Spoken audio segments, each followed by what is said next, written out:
CEIP, Casa Espírita Ilha de Paquetá, trazendo conhecimento através do decodificador Allan Kardec, consolando corações, mostrando o caminho do aprimoramento moral, despertando o espírito imortal em cada um de nós através da doutrina espírita, concedendo o pão do espírito que nos fortalece, dando sentido à vida.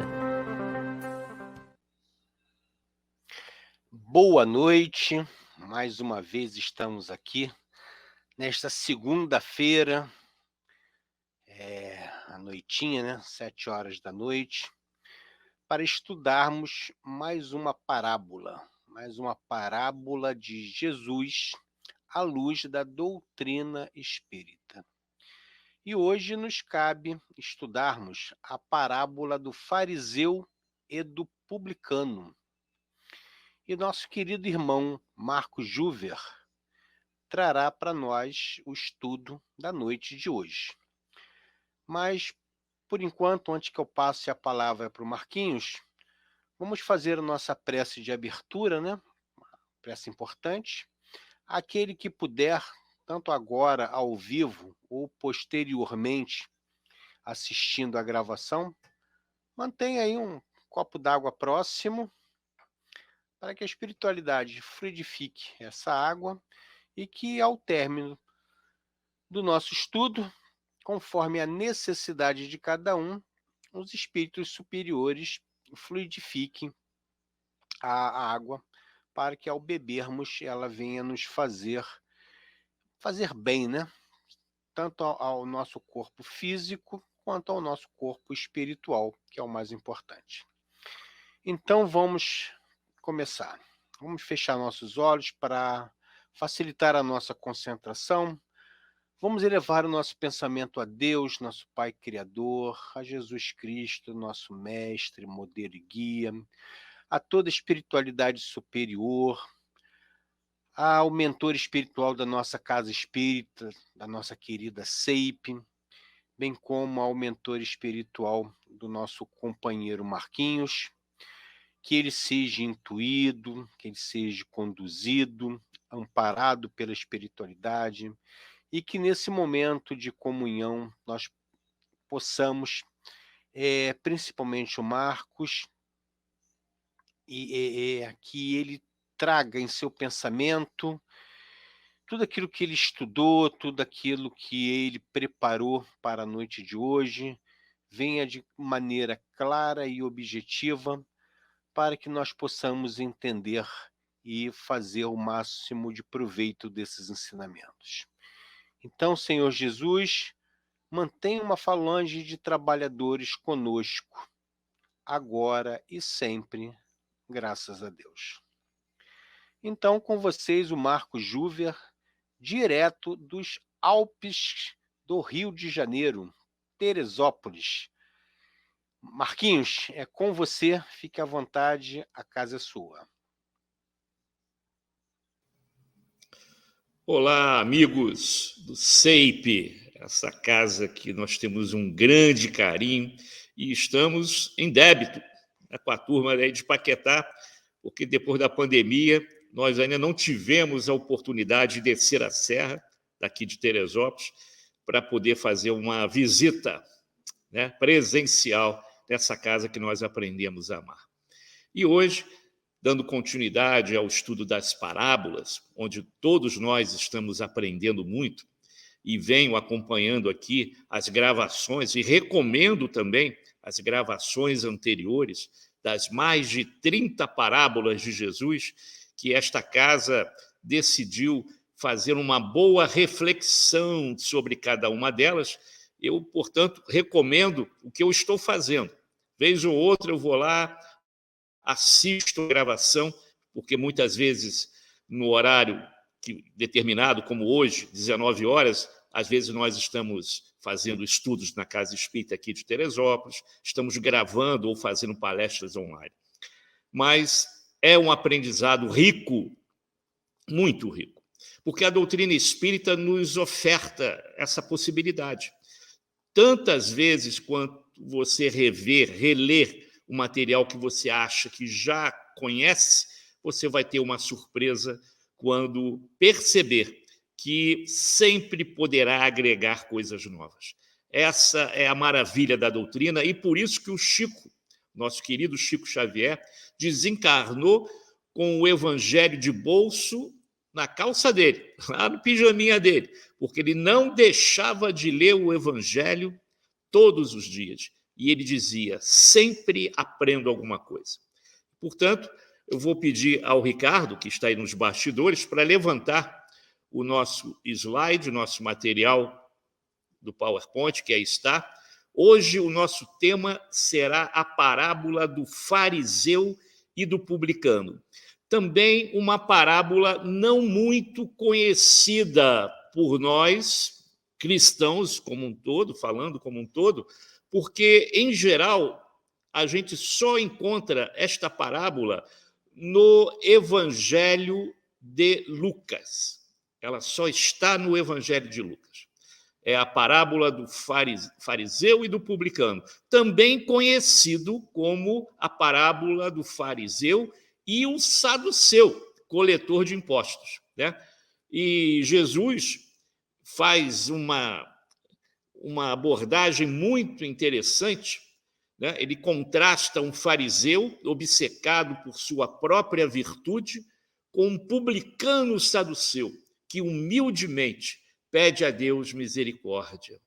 E olha, estamos falando de um publicano, aquele que cooperava com Roma para poder subtrair do povo judeu os impostos e tributos que era devido aos Césares, né? Então, nós vamos iniciar o nosso estudo, lembrando, mais uma vez, que essa parábola está em Lucas, capítulo 18, versículos de 9 a 14, que nós vamos relembrar. Eu sempre gosto de relembrar, né, as parábolas, para que depois a gente foque em determinados parágrafos, determinados assuntos, que no caso aqui é destacado por Lucas. Então vamos contar a história, né?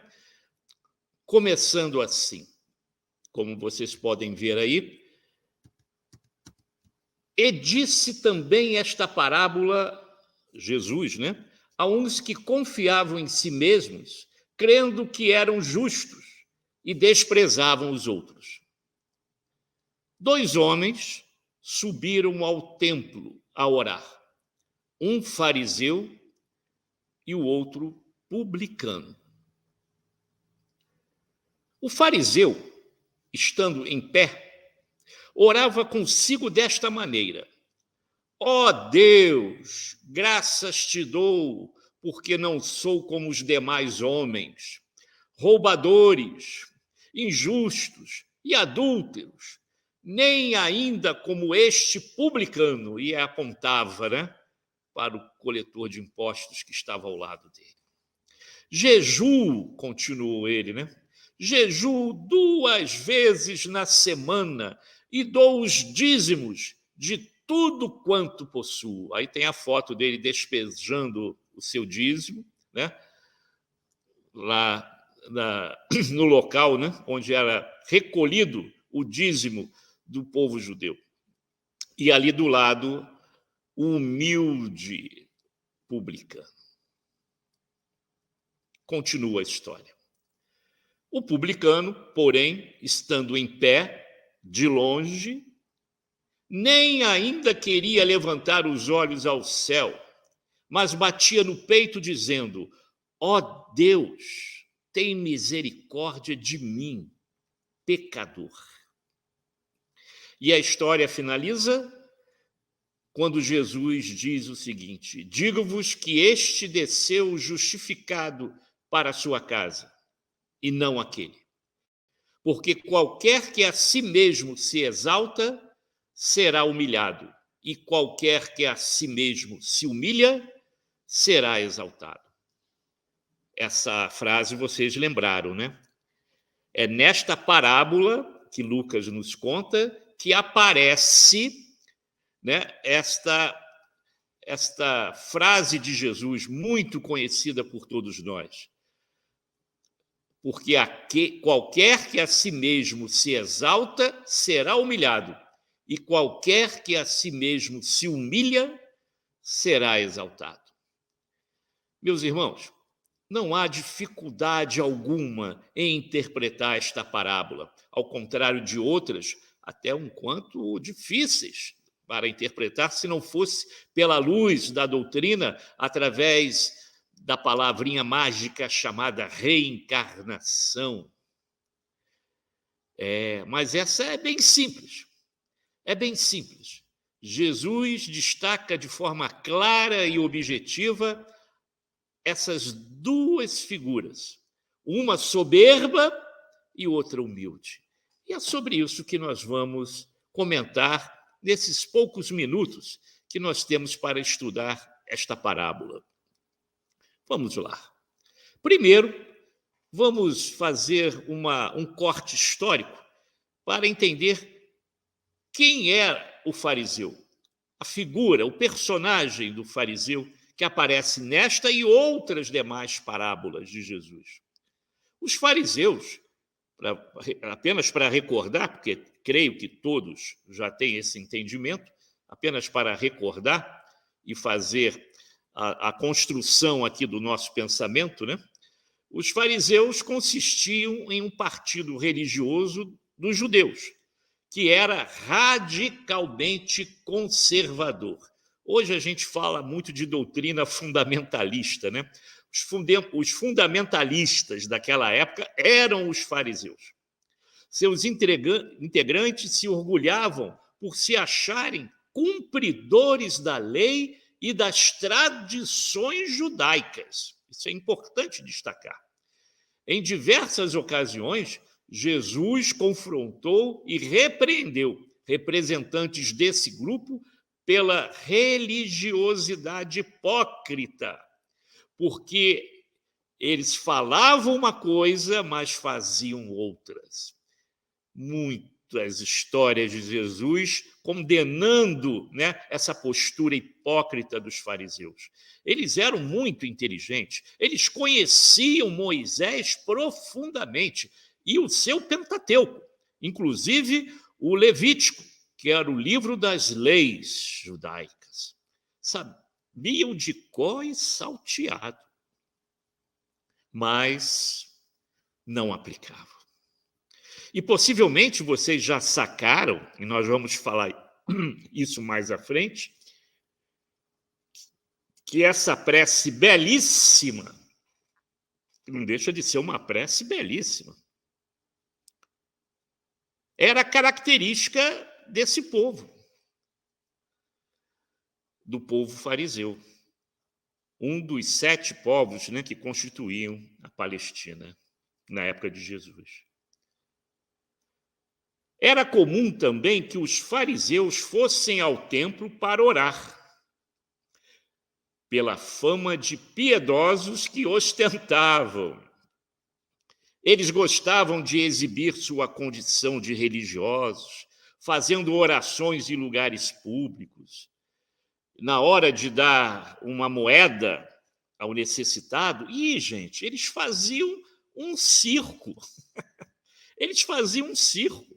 Levantavam a mão, mostravam a moeda, rodava a capa, né, que eles tinham uma capa, e de uma certa distância até a cuia de cobre, né, ou de metal que o mendigo lá tinha, eles largavam a moeda para fazer aquele barulho e todo mundo voltava para ver. Ora, é o nosso sacerdote, o fariseu, que está dando esmola ao necessitado.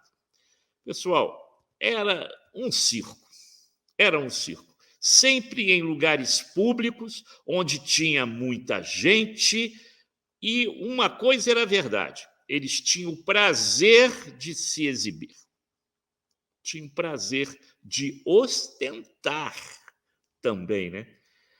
Mal falando dos tempos modernos, né? Porque ainda a busca do ter ainda existe dentro de nós.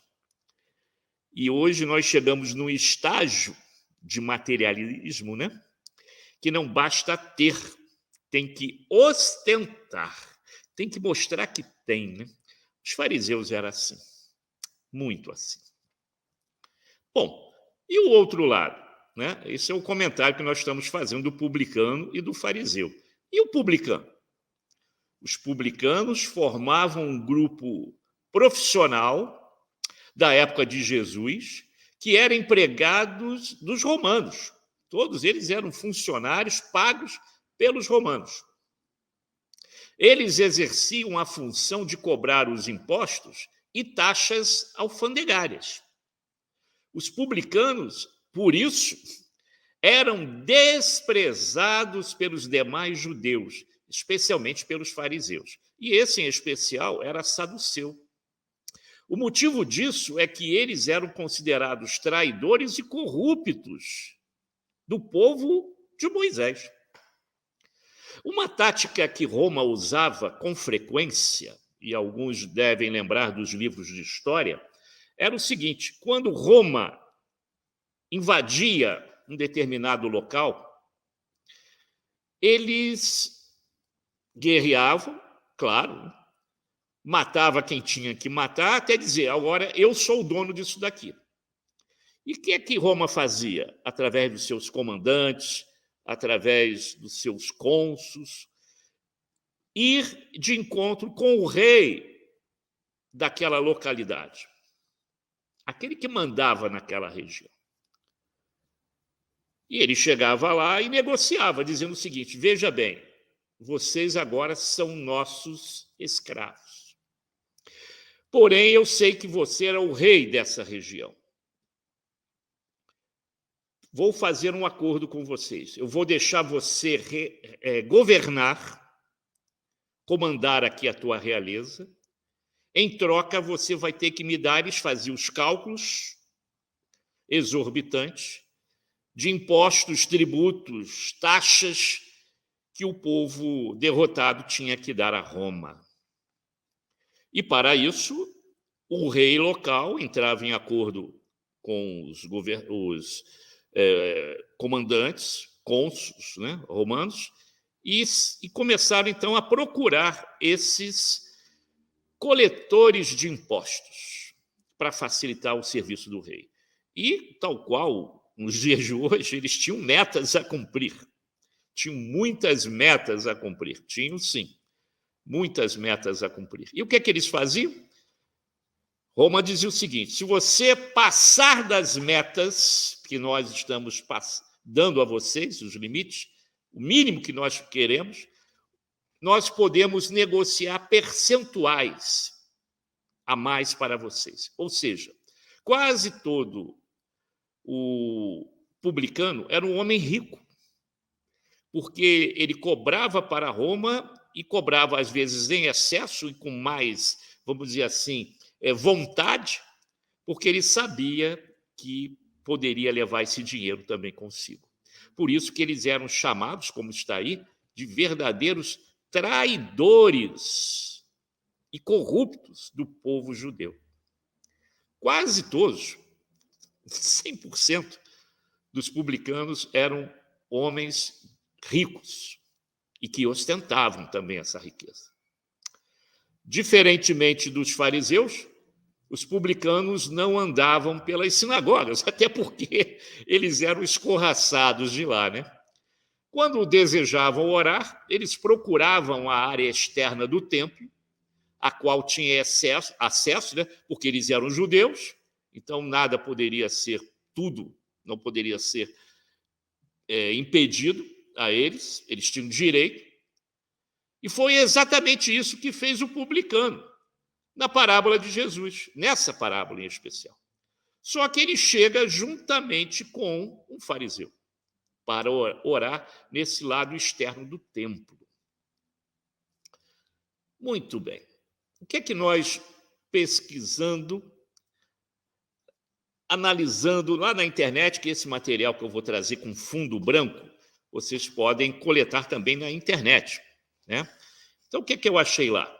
Que quando Jesus cita essa frase através de Lucas, 2 homens subiram ao templo para orar, um fariseu e outro publicano, é porque, como nós já falamos, era uma prática comum da seita dos fariseus ir ao templo para praticar atos devocionais e passar um tempo em oração só com Deus.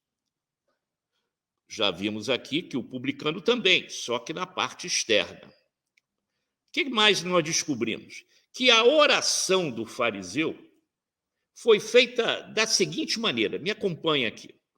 O fariseu, estando em pé, orava consigo desta maneira: ó Deus, graças te dou, porque não sou como os demais homens, roubadores, injustos, adúlteros, né? Ladrões, nem ainda como este publicano.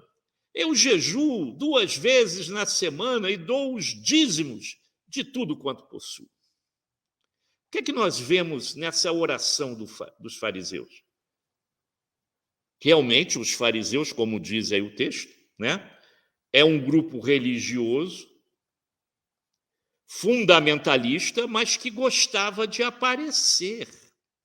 Consideravam a si mesmos mais santos e entidades, espiritualmente falando, mais elevadas do que todos os outros judeus, de todas as outras outros povos, né, ou tribos judaicas. Eles tinham essa grande problemática. E a oração do publicano? Como é que foi feita? O publicano, em pé, de longe, nem ainda queria levantar os olhos aos céus, mas batia no peito dizendo: ó Deus, tem misericórdia de mim, pecador, sou pecador. Jesus também nos sinaliza através dos gestos, né, e da posição em que esses 2 personagens estão situados, uma linguagem corporal. Repare que o publicano, ele nem ainda queria levantar os olhos, humilde, sabendo que era pecador, e batia no peito dizendo: eu sou um pecador. Dizendo: me perdoe, eu sei que estou errando, eu quero uma chance, e se humilhando. Enquanto que na prece do outro, vocês viram que era uma prece elaborada, né? É uma prece que hoje ainda nós vemos em algumas seitas, religiões, doutrinas, igrejas, preces semelhantes, onde da boca para fora saem coisas belíssimas, mas que essa prece nem chega no teto da tua casa, porque a vibração não é tão boa, ela não tem objetivo, ela não tem um foco, ela é uma prece mentirosa naquilo que se solicita, porque nós sabemos que a prece se divide em 2 grupos, né? Para pedir, né, para louvar e para agradecer. Nós poucos agradecemos, hein? Louvor, prece de louvor, os irmãos protestantes ainda fazem um pouco mais do que a gente. A gente quase não faz, né? Principalmente para agradecer. Mas para pedir, toda hora a gente está ali. Então, o publicano, ele se humilha perante aqueles que estão lá na sinagoga, no templo. E outro detalhe que eu observei também na pesquisa era o seguinte: nessa passagem de Lucas, lá no final, quando Jesus diz o seguinte: digo-vos que este desceu justificado para a sua casa, e não aquele, o fariseu, né? Porque qualquer que a si mesmo se exalta será humilhado, e qualquer que a si mesmo se humilha será exaltado. Então, nós encontramos aí dos companheiros da internet 3 informações importantes. O parecer de Jesus sobre a oração dos 2 homens é de que o publicano foi por Deus declarado justo e o fariseu não. Olha só. Ou seja, o publicano teve os seus pecados apagados, entre aspas, né, na figuração aí dos cristãos, enquanto o fariseu acumulou ira para si no dia do juízo, se isso houver, né? No juízo final, na interpretação do evangelho ao pé da letra. Enquanto o publicano volta para casa, sentindo alegria e paz em seu coração, o fariseu com certeza retornou com o coração vazio, sem Deus e ainda mais cheio de si mesmo, de orgulho. Ele acha que fez uma boa coisa, né? Mas ele estava triste, porque ele não tinha a alegria com que retornou para casa, a mesma alegria do cobrador de impostos. Então, a gente vai recorrer a Rodolfo Garrigás, nas parábolas evangélicas à luz do Espiritismo. E Rodolfo, ele vai nos falar coisas semelhantes a tudo isso que nós já comentamos aqui. Olha o que é que Rodolfo diz. Para sustentar o templo, os fiéis davam aos sacerdotes a 10ª parte do que possuíam ou do que ganhavam, como acontece hoje em algumas igrejas evangélicas, até na Igreja Católica, né? O dízimo, chamado dízimo, que é a 10ª parte do que o indivíduo ganha. Os fariseus ricos orgulhavam-se de cumprir esse preceito e, por isso, julgavam-se com maiores direitos do que os pobrezinhos que não podiam pagar, que era a maior parte do povo judeu. Escravos, o pouco que ganhavam ainda tinha que pagar de impostos aos romanos. E nessa parábola, Jesus nos mostra que os favores celestes não se compram com moedas, porém se conquistam com a humildade, com os bons pensamentos e com as boas ações.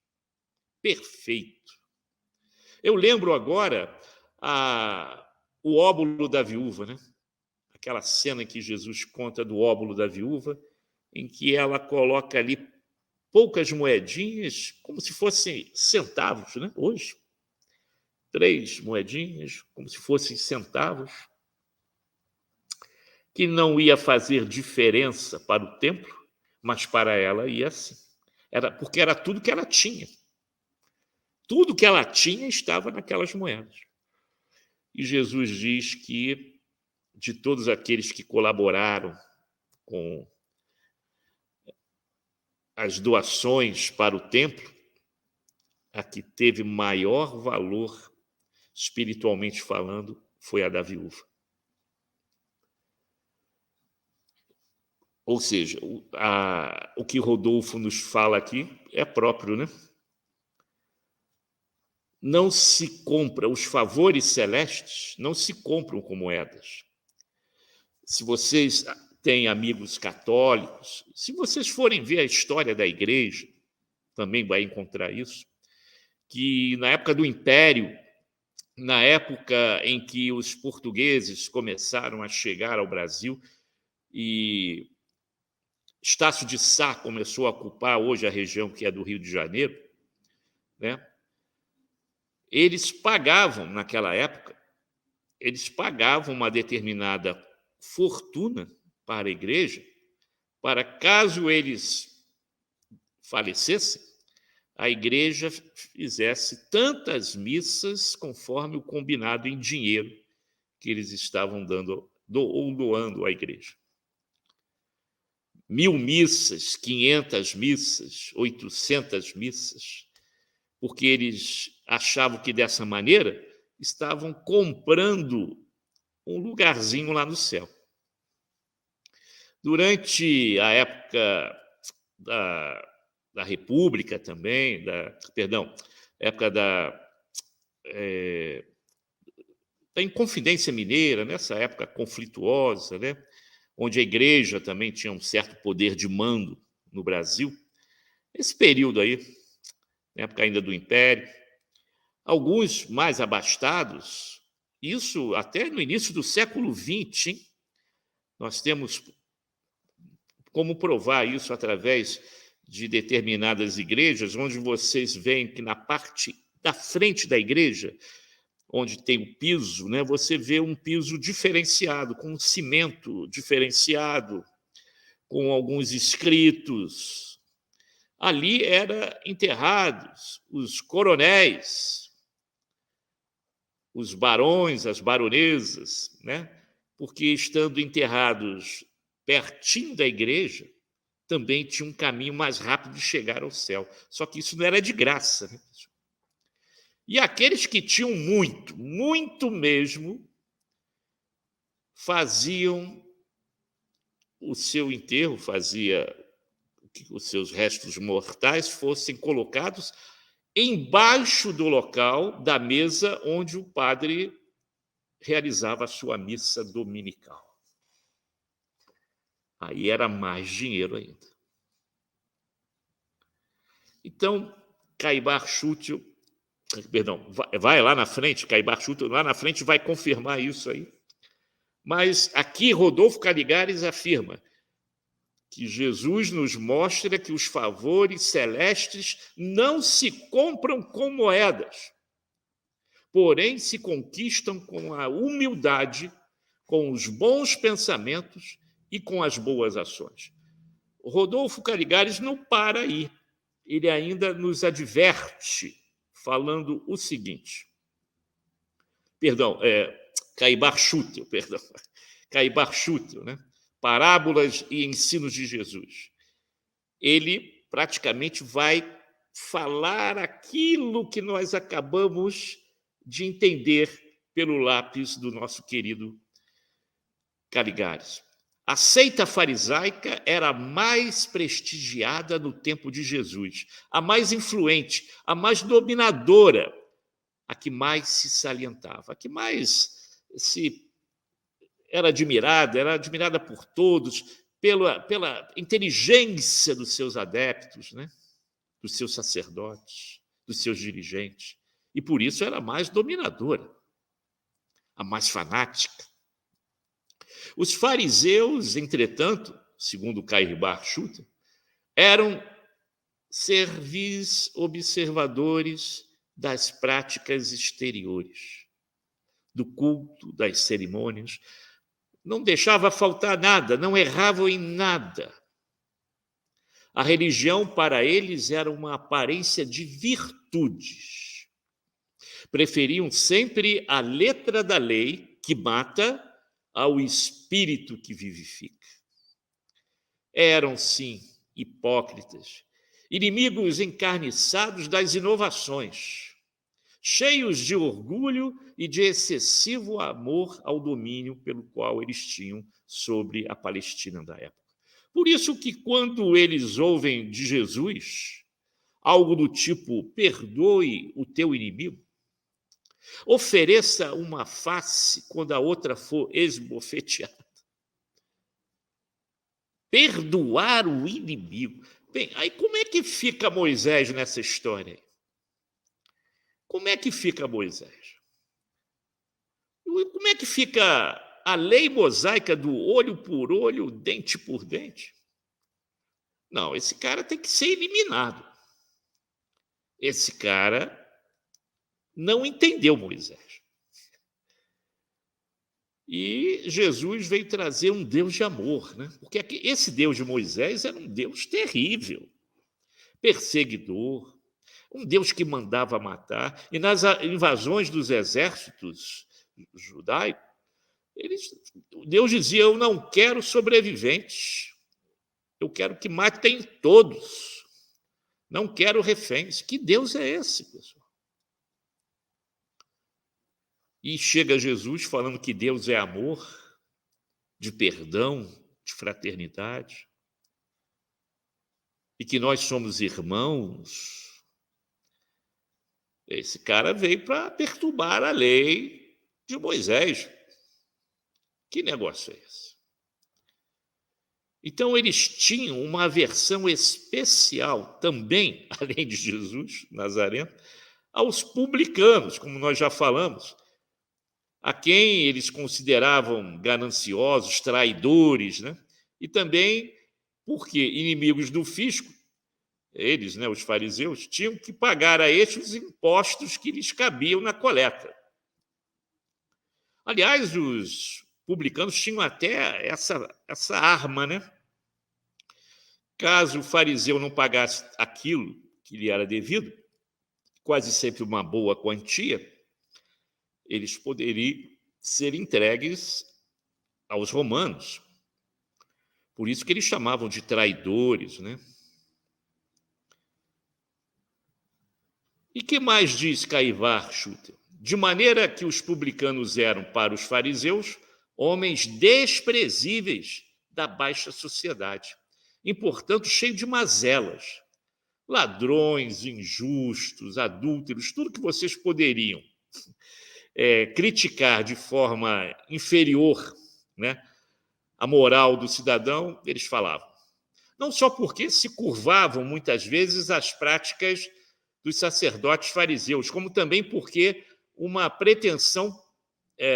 porque era uma pretensão partida, né, bem anterior a que havia separado a seita farisaica ou do judaísmo, porque tinha essa noção, né, que a seita farisaica era uma seita separada, era uma seita assim exclusivista dentro do judaísmo. É a elite da elite.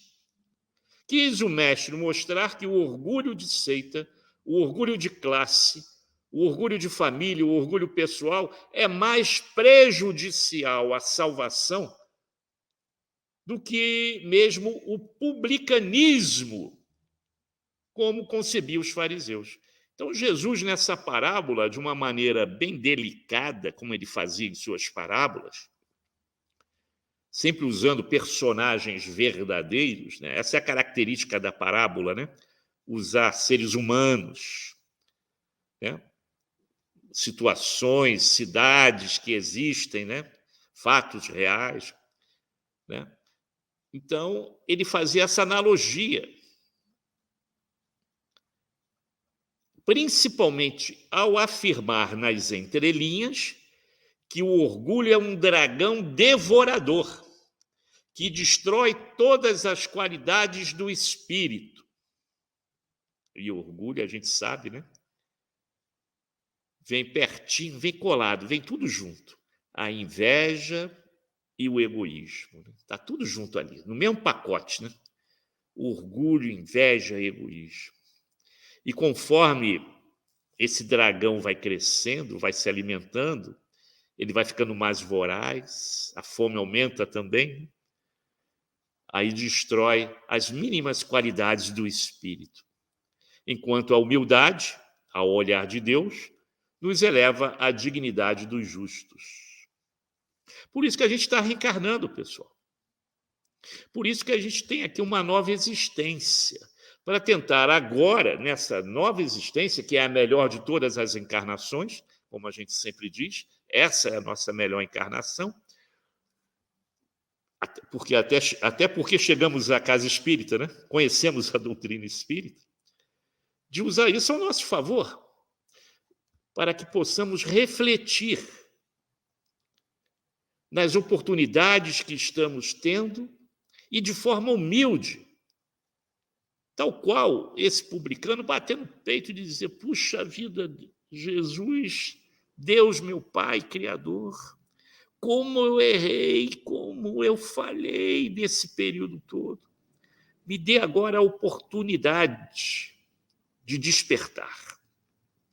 É o que a gente chama de o despertar do espírito. E ele se faz necessário agora, sim, até porque nós estamos vivenciando um momento de limpeza, né? Vamos dizer assim, do planeta Terra. É um momento em que estamos passando para um estágio de regeneração e essa transição planetária vai mexer com muitos espíritos que aqui estão e estão tendo a última oportunidade desse despertar do espírito. Vale mais ser publicano e miserável do que um fariseu coberto de ouro e de pedras preciosas. Até porque você não vai levar nada disso. Isso tudo é matéria, isso não vai ficar aí. Você não vai levar nada, você não vai ostentar nada no mundo espiritual, a não ser aquilo de bom que você plantou no teu coração. Matéria fica aqui. Não vai nada contigo. Nada, nada, nada.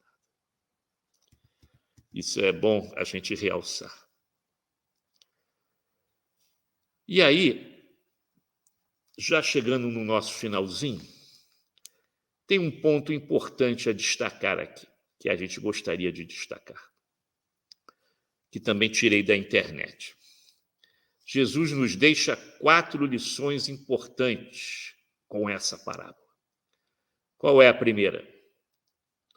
Religiosidade não significa nada para Deus, se não brotar de um coração sincero e se não estiver de acordo com a vontade dele.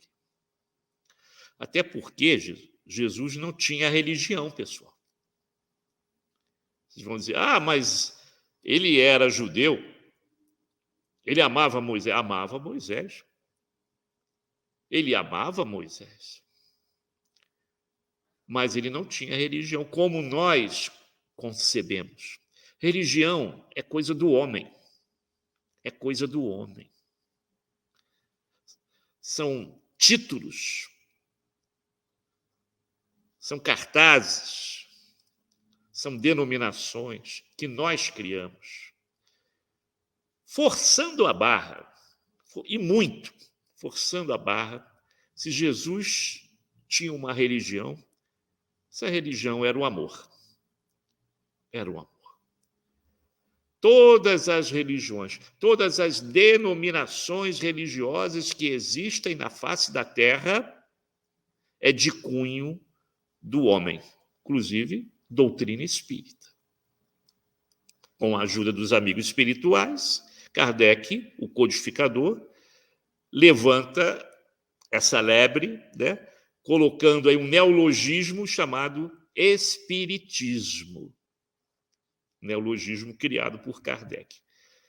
Temporário, porque no futuro nós sabemos que tudo será unificado, tudo será uma coisa só. Muito em breve, né?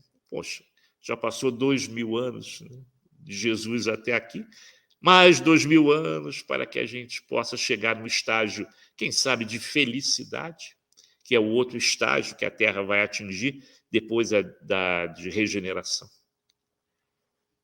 Então, religiosidade, ter uma religião, não significa absolutamente nada.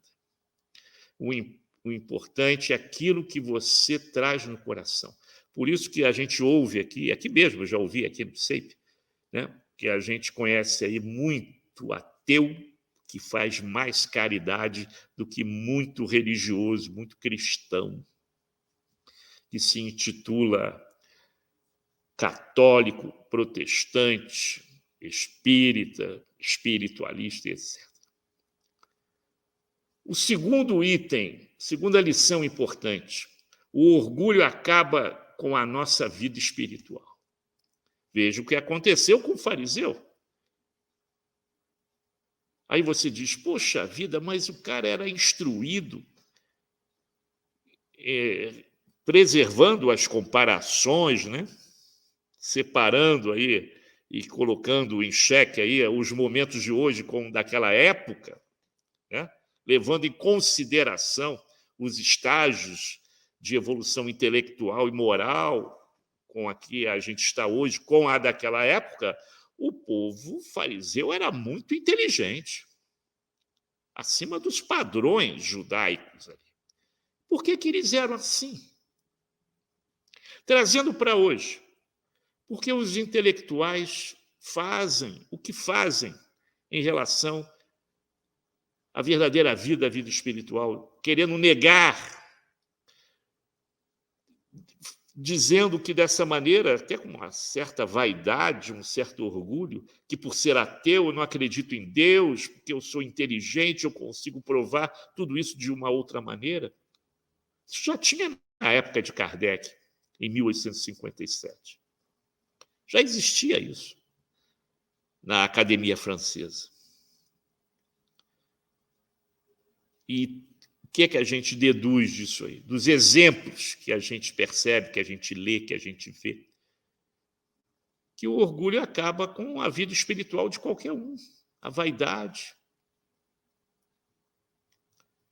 É uma pena, né? Mas eles só vão despertar, infelizmente, com a dor, que é uma opção, é uma ferramenta, assim, de evolução, para aqueles que, durante muitos e muitos séculos, não despertaram de uma forma lógica e racional. Aí vem a dor. Aí eles despertam. Não precisava ser assim. Onde está escrito no Evangelho que é preciso sofrer para evoluir? Não tem no Novo Testamento, não tem no Velho Testamento, não tem nem no Pentateuco kardeciano, porque isso é uma opção nossa. Aliás, passamos pela dor devido às péssimas opções que fizemos do nosso livre-arbítrio no passado recente ou remoto. E aí a nossa consciência, quando atinge aquele estágio mais evoluído, começa a cobrar. Puxa vida, mas eu fiz isso, que vergonha! Como é que eu posso me redimir? Aí vem a alavanca da dor. Mas só quando nós estamos preparados. É bom destacar isso. Terceira lição: reconhecer que somos pecadores indignos é a chave para agradarmos a Deus. Daí a importância da prece. Eu já escutei muita gente dizer: para que fazer prece? Deus sabe da tua dificuldade, Deus sabe quem é você, foi Ele que te criou. Para que você vai fazer prece para Ele? Ele sabe tudo que você precisa. Aí vem Kardec, né? Quando ele fala sobre a prece, da importância da prece. Aí vem Kardec falando lá no Evangelho, dizendo assim, que a prece é uma forma da gente se tornar humilde perante Deus, reconhecer a nossa insignificância perante o Criador. E toda prece é ouvida. Toda prece é ouvida. É a melhor forma de agradar a Deus, orando, dizendo: perdoe, eu errei. É a forma de você se humilhar perante o Criador, como fez o publicano. E o quarto e último item, a quarta lição, seria essa: Deus não vê aparência, Ele vê o coração. O fariseu, que aparentemente era justo, tinha uma capa de egocentrismo, né, de muita vaidade e hipocrisia em seu coração. Aparentemente ele era justo, né, porque a prece dele tinha alguma coisa inteligente, mas você vê que ele fazia prece para ele mesmo e para também aquele público em volta apreciar como ele era inteligente, como ele sabia falar. Enquanto isso, o cobrador de impostos se via como o pior dos pecadores. E por isso agradou a Deus com a sua sinceridade e humildade. Pessoal, era isso que nós tínhamos hoje para trazer para vocês, essa reflexão. Repito, uma parábola simples, objetiva, clara, sem rodeios, mostrando a importância da prece, como a prece é importante, e que a prece mais simples é aquela que mais agrada a Deus. A prece feita por uma criança, aquela prece simples, né? Igual a criança. Ela chega com uma velocidade da luz, né, até o Criador. E assim, minha gente, eu agradeço a todos pela oportunidade que nós tivemos para refletir nessa parábola maravilhosa, e vou pedir para que possamos fazer a nossa prece, finalizar a nossa prece com uma prece, pela oportunidade que tivemos de estudarmos juntos, e agradecer a toda a espiritualidade amiga que conosco está neste momento em que estamos passando por dificuldades, sim, do campo material, do campo da amizade com alguns companheiros que se perfilaram de um lado ou de outro. que possamos trazer esses amigos de volta, que possamos nos encontrar na fronteira do bem, trabalhando por Jesus, trabalhando por essa falange de Ismael, amiga e benfazeja, que quer o bem de todos, esquecendo os milindres. É um momento tão delicado que estamos passando no nosso Brasil, mas é um momento também que vimos aí um divisor de águas, possibilitando de forma definitiva que possamos adentrar, como prometeu o Mestre Jesus, levar o Brasil a ser coração do mundo, pátria do Evangelho, porque isso é um projeto de Jesus e não nosso. É um projeto de Jesus. E esses ensinamentos, principalmente estes que estudamos hoje, possam adentrar em nossos corações, em nossas mentes, para que possamos refletir com calma e tranquilidade para escolher o melhor caminho que nos liberte daquele homem velho que tanto nos persegue através dessa vaidade, desse orgulho que nos acompanha há séculos. Os tempos são chegados e vamos aproveitá-los, convidando a todos a darem as mãos no projeto de unificação que já foi pensado por Bezerra desde a época em que ele presidia a Federação Espírita Brasileira, dizendo: espíritas, univos.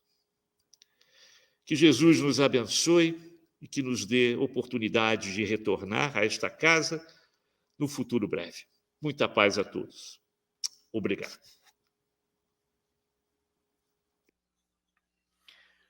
Obrigado, Marquinhos. Marcos já fez a prece de encerramento.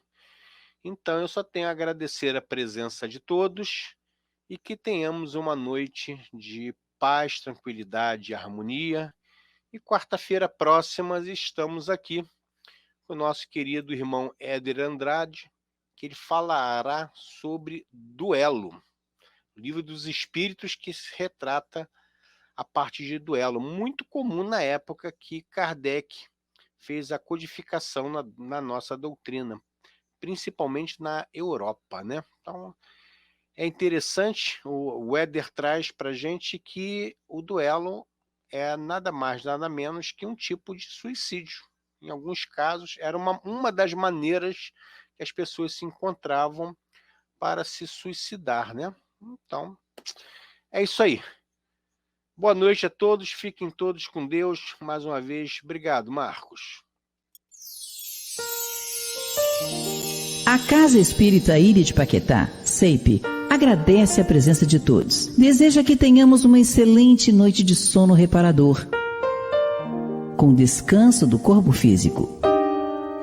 E que nosso espírito possa emancipar-se em missão de trabalho no bem ou em estudos em esferas espirituais mais elevadas.